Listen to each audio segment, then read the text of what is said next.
এবং যদি original Hebrew শব্দ দেখি সেটা হচ্ছে অ্যাবোমিনেশন, মানে ঈশ্বরের কাছে একদম ঘৃণ্য বিষয়।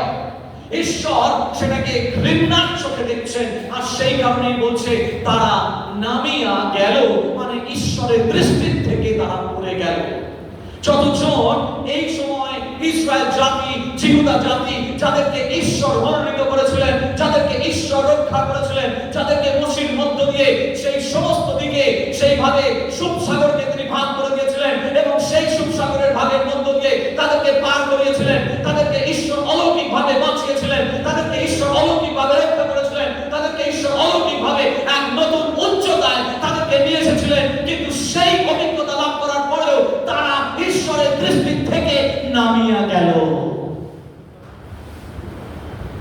ঈশ্বর তিনি কষ্ট পেয়েছিলেন, ঈশ্বরের আত্মা কষ্ট পেয়েছিল যে যাদেরকে, যে ইসরায়েল জাতিকে আমি মনোনীত করেছি, যে ইসরায়েল জাতিকে আমি উৎপন্ন করেছি, যে ইসরায়েল জাতিকে আমি রক্ষা করেছি, যে ইসরায়েল জাতির সমস্ত ভরণ পোষণের দায়িত্ব আমি নিয়েছি, কিন্তু বিপদ এবং সংকটের সময় তারা জগতের কাছে হাত পেতে বসলো। ঈশ্বর তিনি অনুযোগ করছেন। মিশর দেশ সেই সময় ভালো অবস্থায় ছিল না, তারা মূর্তি পূজনী ছিল।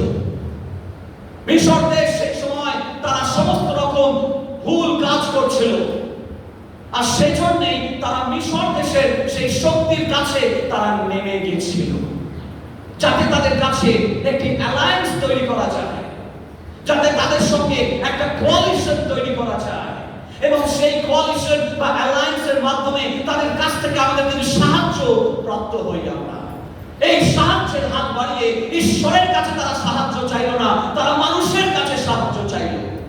এবং সেই কারণে 3 পদে তিনি বলছেন যে মিশ্রগণ তো মনুষ্য মাত্র, ঈশ্বর নয়, তাহাদের অশ্বগণ মাংস মাত্র, আত্মা নয়। এবং সদাপ্রভু আপন হস্ত বিস্তার করিলে সাহায্যকারী হুচট খাইবে, যে সাহায্য করতে আসবে ঈশ্বর যদি তাদের বিরুদ্ধে দাঁড়ান, তারা চাইলেও সাহায্য করতে পারবে না। চিন্তা করুন একবার কি হয়েছিল যখন মিশর দেশ থেকে তারা বেরিয়ে আসছিল যোসেফের বহু বছর পর। তারা সেই সময় যদি ভৌগোলিক মানচিত্রটা একবার দেখে নেওয়া যায়, তাহলে পূর্ব পশ্চিমে দুদিকেই পাহাড়, যেটাকে খুব সহজে অতিক্রম করা যাবে না। পেছনে মিশ্র বাহিনী তারা তাড়া করে আসছে, সামনে সাগর, কিভাবে সেখান থেকে পার হবে? তাদের কাছে অন্য কোনো রাস্তা ছিল না, একমাত্র উর্ধের রাস্তা খোলা ছিল। সেই দিন তারা সেই সমস্যার মধ্যে পড়েও একদিকে পাহাড়, ডান দিকে পাহাড়, বাঁ দিকে পাহাড়, পেছনে মিশ্র বাহিনী ছোট ছোট তাদেরকে মারবার জন্য আসছে, তাদেরকে ধরে নিয়ে যাওয়ার জন্য আসছে, এবং সামনে সাগর, সেই সাগর তারা পার হতে পারবে না। এই মুহূর্তে তাদের কাছে একটা রাস্তাই খোলা ছিল, ঈশ্বরের রাস্তা। আর সেই ঈশ্বরের রাস্তায় তারা ঠকে উঠেছিল, ঈশ্বরের রাস্তায় তারা আত্মরাগ করে উঠেছিল, ঈশ্বরের রাস্তায় তারা বলছিল, প্রভু আমাদেরকে বাঁচাও, আমাদের একটা রাস্তাই খোলা রয়েছে, আমাদের কোনো অন্য রাস্তা নেই। প্রভু আমাদের জীবনে তুমি একমাত্র রাস্তা, তুমি খুলে দাও।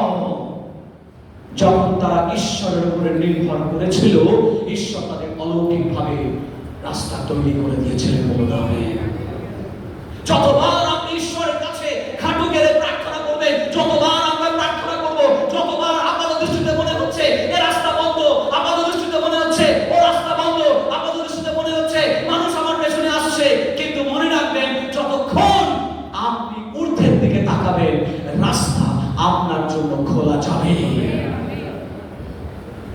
কোন রাস্তা ঈশ্বরের লোকেদের জন্য বন্ধ নয়।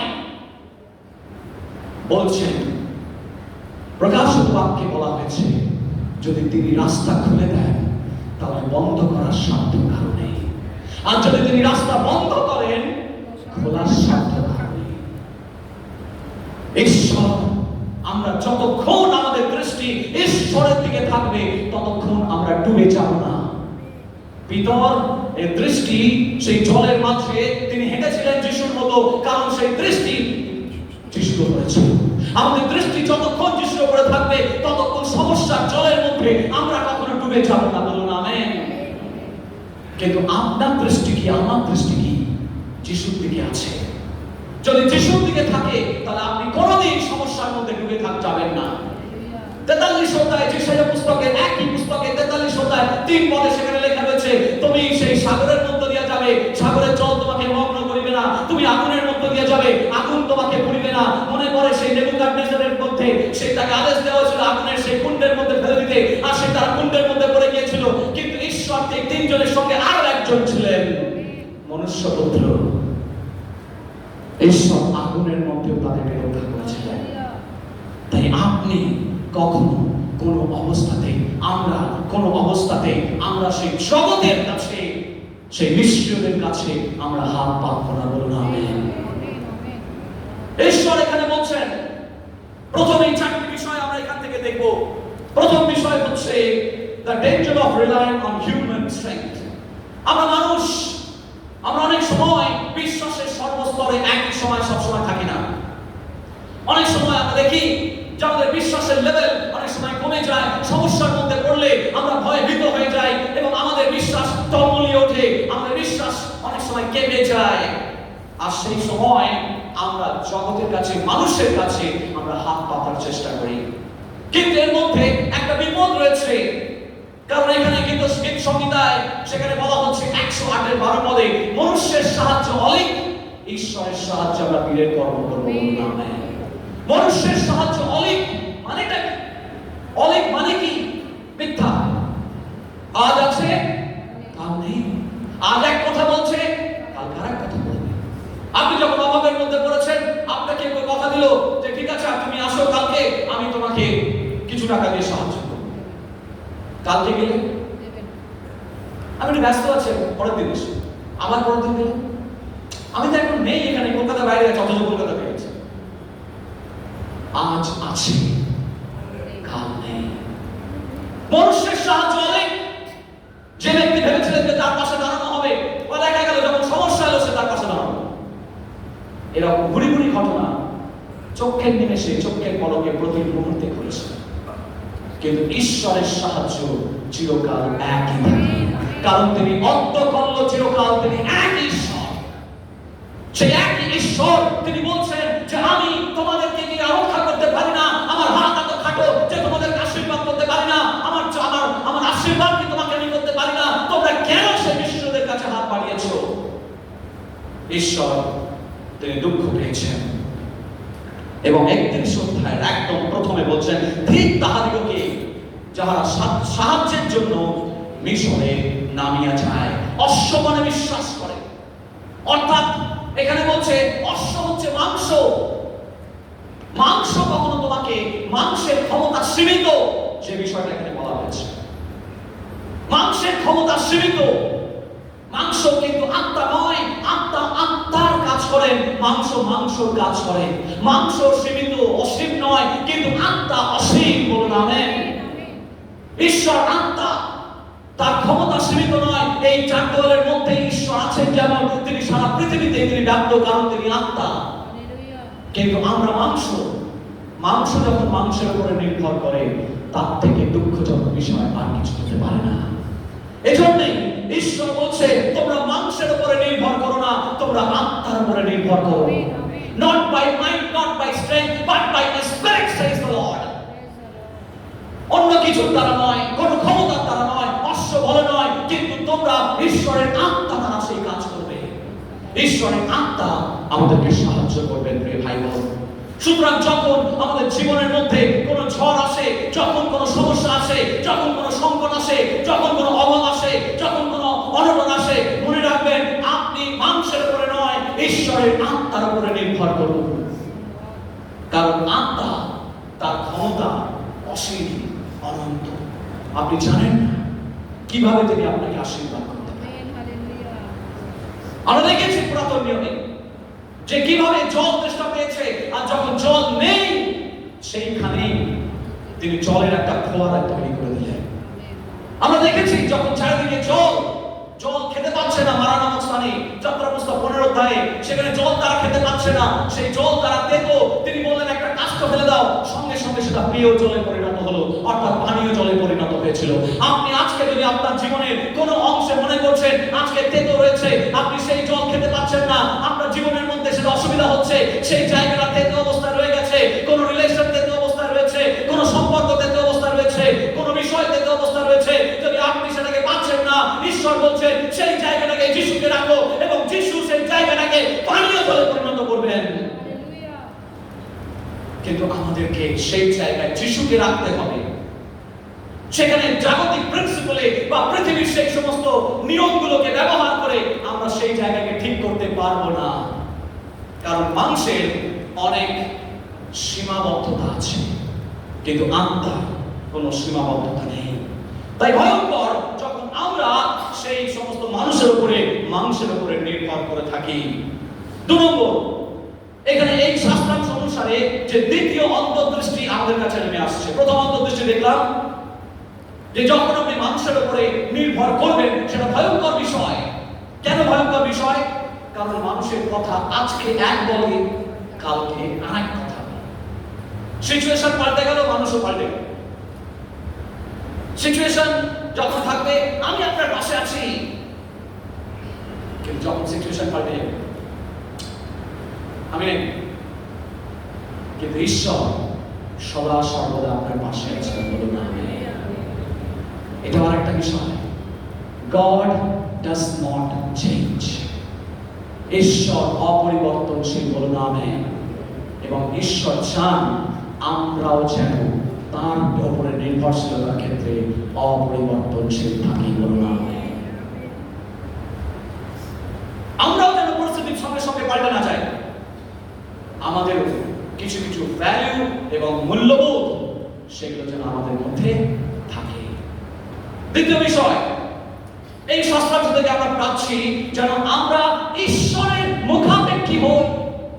যখনই শিষ্যদের জীবনে মণ্ডলীর ইতিহাসে যখনই সমস্যা সংকট নেমে এসেছিল, তারা একযোগে প্রার্থনা করছিল। মণ্ডলী এক হয়ে প্রার্থনা করছিল, বিশ্বাসীগণ এক হয়ে প্রার্থনা করছিল। তাদের দৃষ্টি সবসময় ঈশ্বরের দিকে ছিল এবং তারা ঈশ্বরের মুখাপেক্ষী হয়ে থাকতো। আজকে কতজন আমরা ঈশ্বরের মুখাপেক্ষী? এইবার একটা কথা বলি, মণ্ডলীর মুখাপেক্ষী আর ঈশ্বরের মুখাপেক্ষীর মধ্যে পার্থক্য রয়েছে। যত বড় হবেন তত সূক্ষ্ম বিষয়গুলো বুঝতে শিখবেন।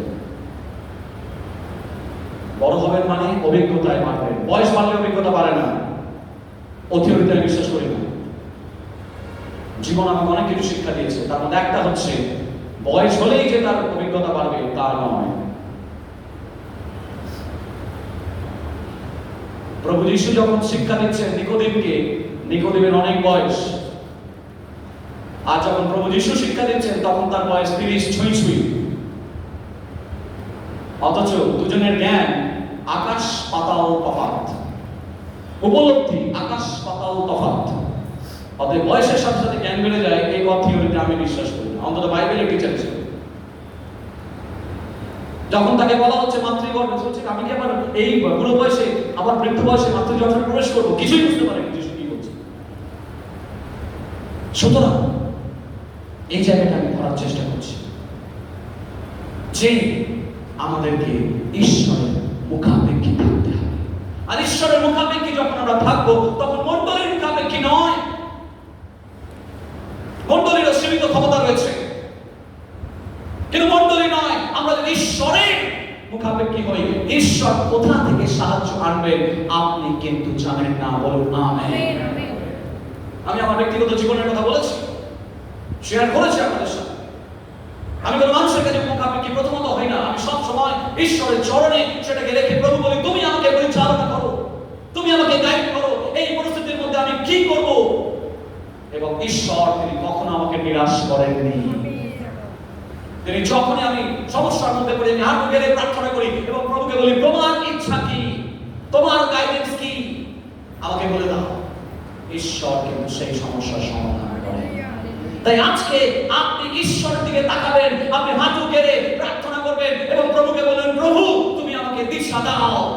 আমাদের জীবনে যখন প্রত্যেকটা আত্মা, প্রত্যেকটা বিশ্বাসী, প্রত্যেকটা শিষ্য শিষ্যা যখন তারা হাঁটু গেড়ে প্রার্থনা করবে এবং তারা ঈশ্বরের দিক থেকে দিক দর্শন করতে চাইবে, দেখবেন আপনার জীবনে আপনি কোনোদিন ব্যর্থ হবেন না।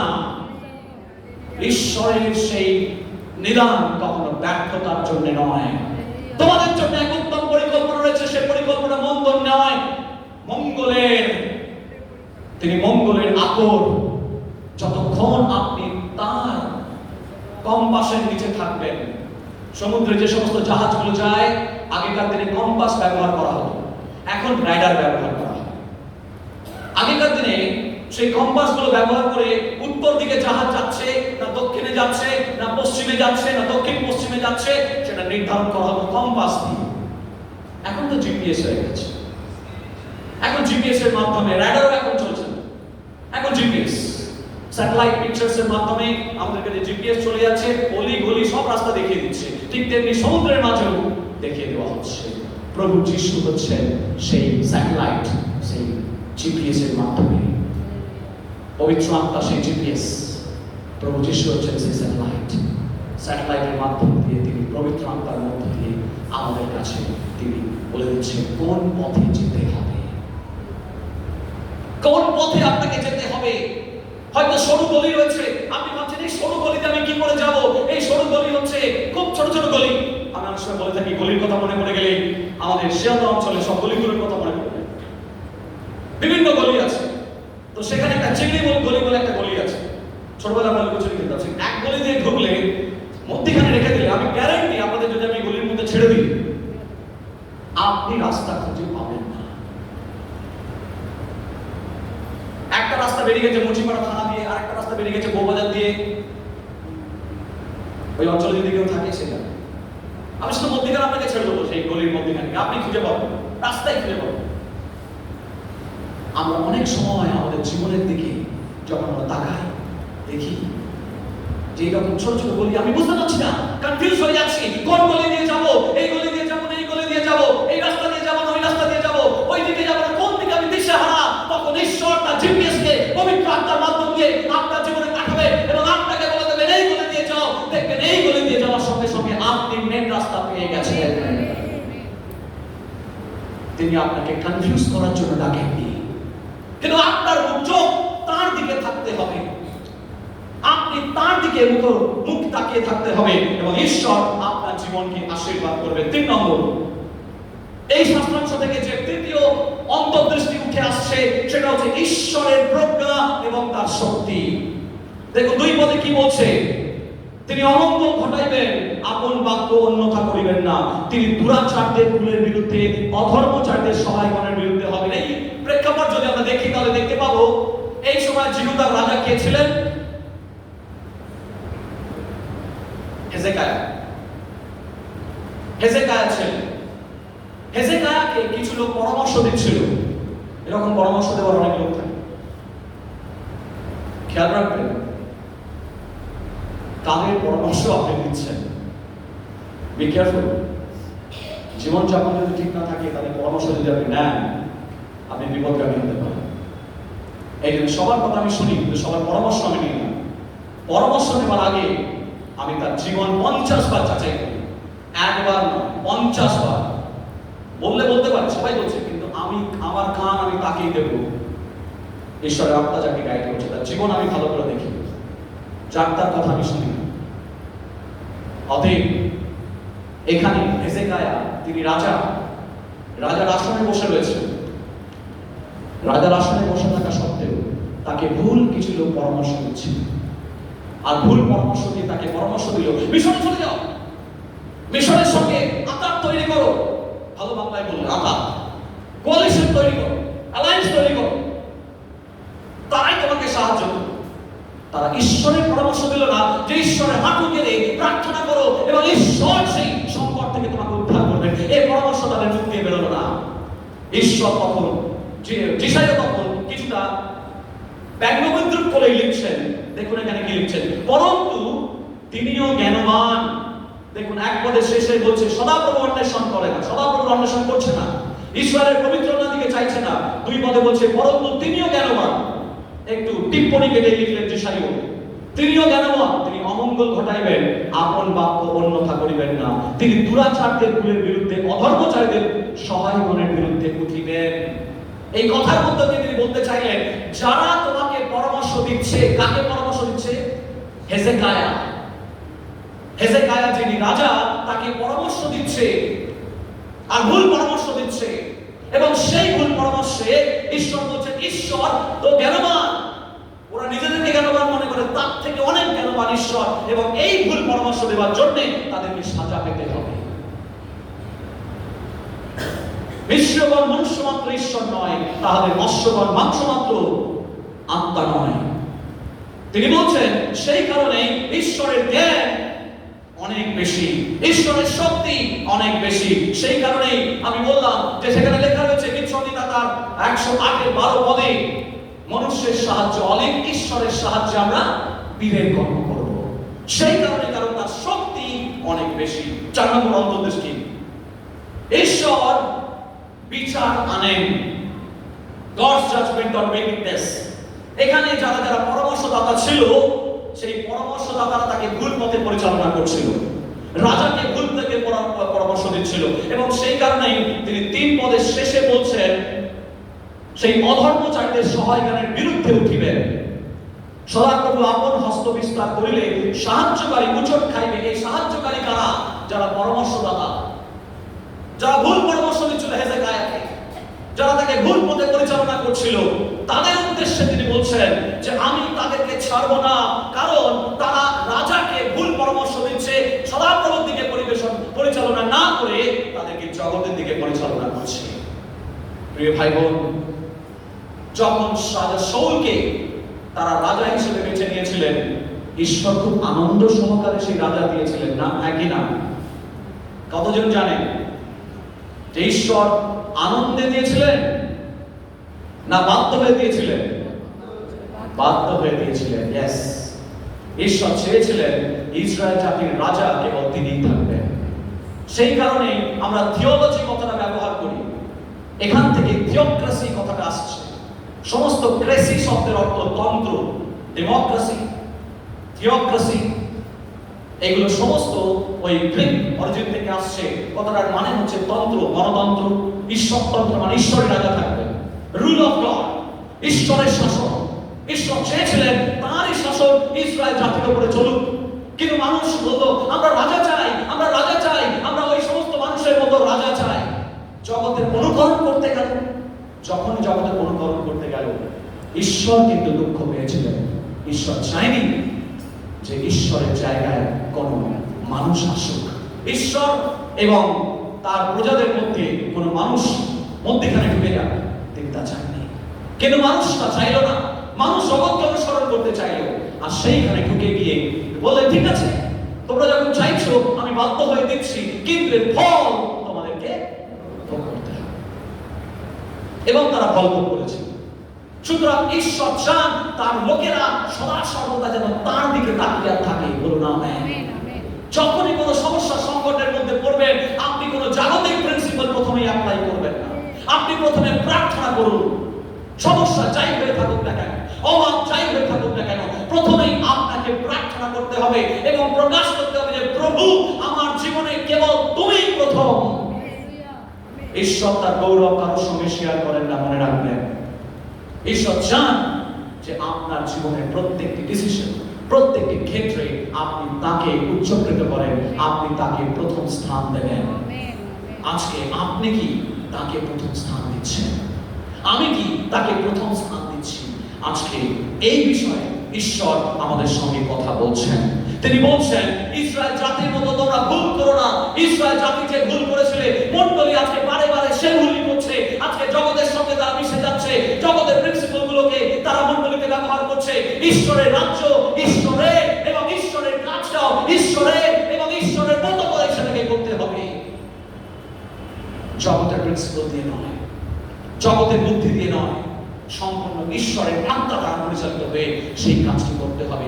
আপনার জীবনের সমস্যা তখনই মিটবে যখন সেই সমস্যার প্রথমে আপনি প্রভুকে রাখবেন, প্রভুকে বলবেন প্রভু আমার এই সমস্যা, সেখানে জগতের কাছে আমি প্রথমে যাব না, আমি তোমার কাছে প্রথমে আসছি, আমি তোমার কাছে রাখছি, আমি হাঁটু গেড়ে প্রার্থনা করছি, আমাকে তুমি বুদ্ধি দাও, আমাকে তুমি আশীর্বাদ করো, আমাকে তুমি পথ দেখাও। দেখবেন ঈশ্বর আপনার জীবনে পথ দেখাবেন।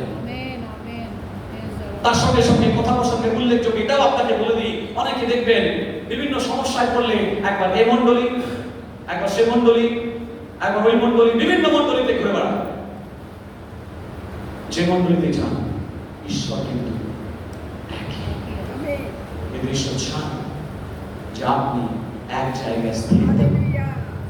আপনি যখন এ মণ্ডলী সে মণ্ডলী ঘুরে বেড়াচ্ছেন, মনে রাখবেন আপনি জীবনে অস্থির। অস্থির লোক সমৃদ্ধি লাভ করতে পারে না। শান্তি এবং সমৃদ্ধি দুটো পাশাপাশি ভাই বোন বলে মনে করলে বা দুই বোন বলে মনে করলে, শান্তি থাকলে তবেই দেখবেন সমৃদ্ধি আসে।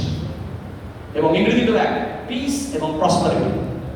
পিস যদি থাকে তবেই প্রসপারিটি আসে, শান্তি যদি থাকে তবে সমৃদ্ধি আসে।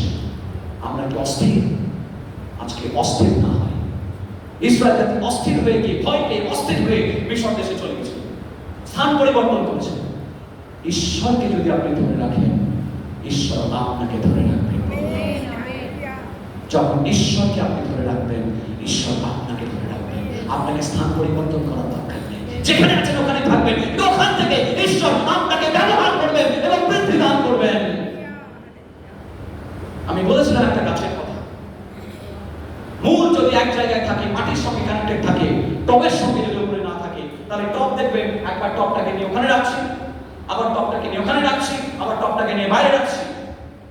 তার মানে টবের সাথে, শিকড়ের সাথে, মূলের সাথে মাটির কানেকশন এখনো হয়নি।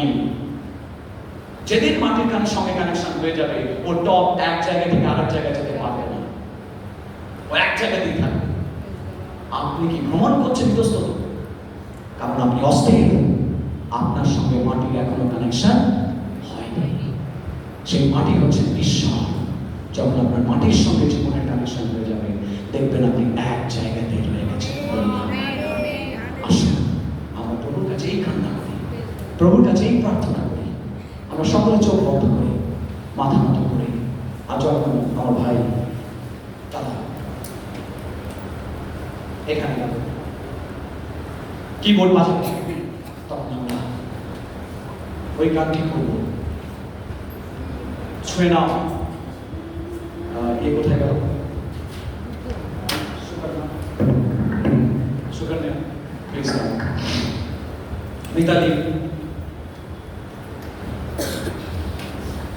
and Kashnan Babu,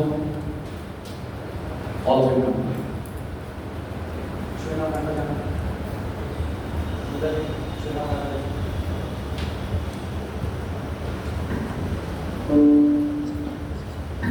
Thank you, Jesus. এই গানটি যখন চলে, আমরা সকলে চোখ বন্ধ করি।